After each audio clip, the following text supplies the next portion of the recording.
Hey guys, it's Miss Carlson.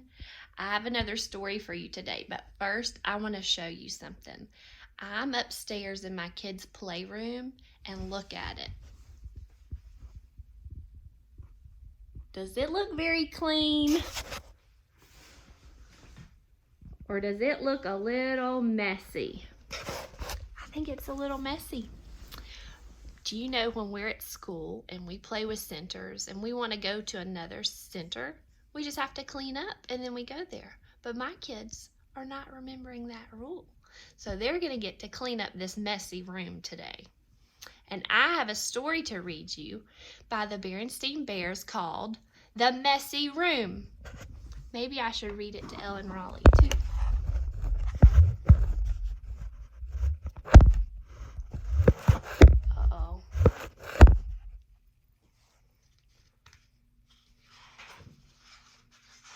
Do y'all remember when we watched the Berenstein Bears story at school? Wonder if this will be the same. The Berenstein Bears in the Messy Room by Stan and Jan Berenstein.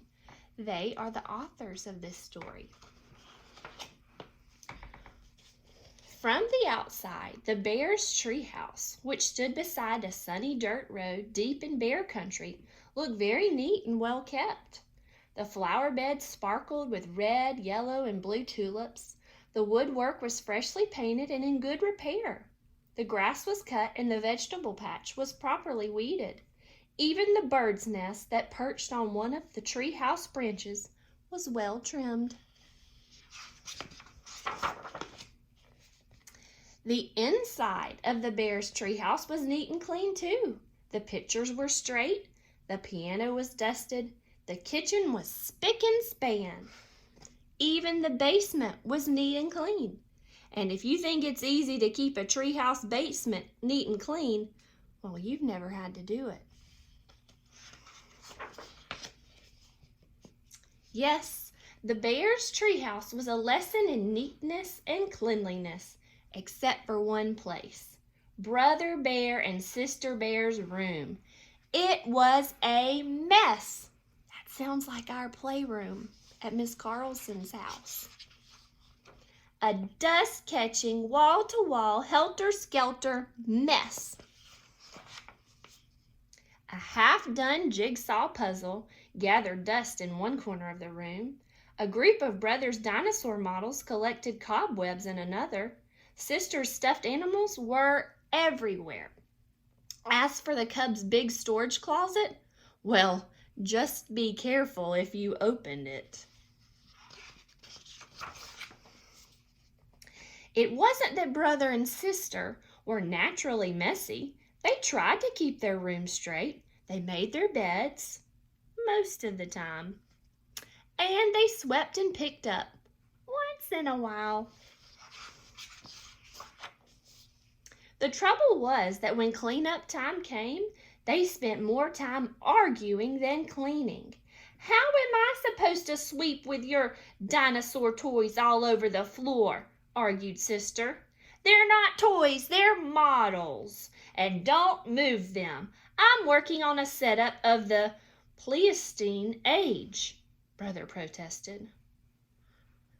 Oh, goodness, shouted Sister. Not only was Brother and Sister's room a mess, but Brother and Sister were getting to be a mess too, always arguing about cleanup chores instead of sharing the job and working as a team.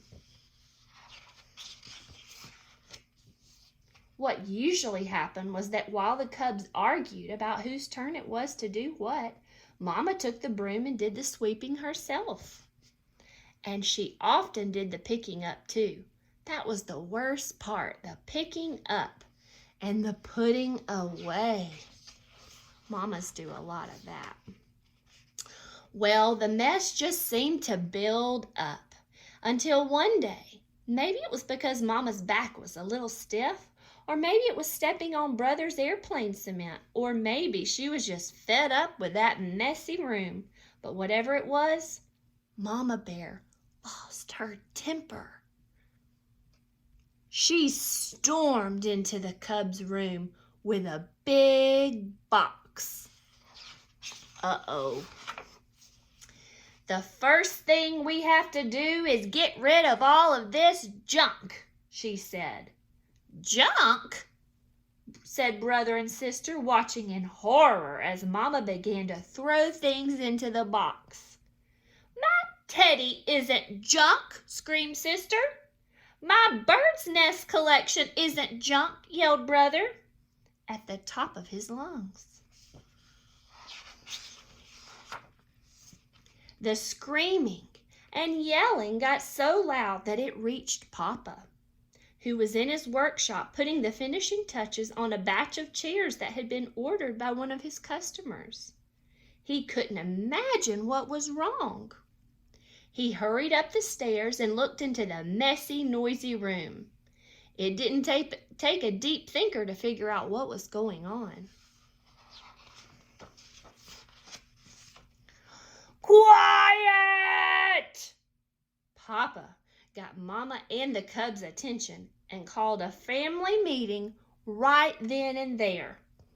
"Now the mess has really built up in this room," he said. "In fact, it's the worst case of messy buildup I've ever seen. And it isn't fair," he continued. "It isn't fair to your Mama and me because we have a lot of other things to take care of. And it isn't fair to you because you really can't have fun or relax in a room that's such a terrible mess. But Mama is putting all my things into that box, even my teddy bear," said sister. "And my things too," cried brother. Then Papa got an idea. "A box, yes," he said. "Better yet, a lot of different kinds of boxes. A big toy box for your large toys. I can make one for you in my shop. And some smaller boxes for your collections and models. And how about one of those boards with holes and pegs to hang things on?" asked sister. "A pegboard?" said Papa. "Great idea. All this room needs is a little organization." "A little organization and a few rules," added Mama. "Rules are about more sweeping and less arguing and not leaving things to gather dust and cobwebs." Papa set to work making a fine big toy box and a large pegboard, while the cubs and Mama sorted out toys, books, games, and puzzles and put them into boxes that fit neatly into the closet. Every box was labeled. Some of the cubs' things did end up in Mama's big throwaway box. Not sister's teddy, of course, but some of brother's bird nests, the crumbling, falling apart ones. It was a very big job cleaning up all that messy buildup, but after a lot of straightening up and putting away, the job was finally finished. "Wow," said brother. "That was quite a job, but it was worth it." "It looks like a whole new room," said sister. The cubs were right. And Papa had been right too. It was so much more enjoyable to live in a neat, clean, well-organized room, and so much more relaxing. It wasn't as exciting to open the big storage closet now, but it was a lot much more practical and a lot more fun. Did any of your rooms look as messy as Brother Bear and Sister Bear's room? Maybe you can help your mom clean up some today. I know she would appreciate it, just like I need some help in my playroom. Bye!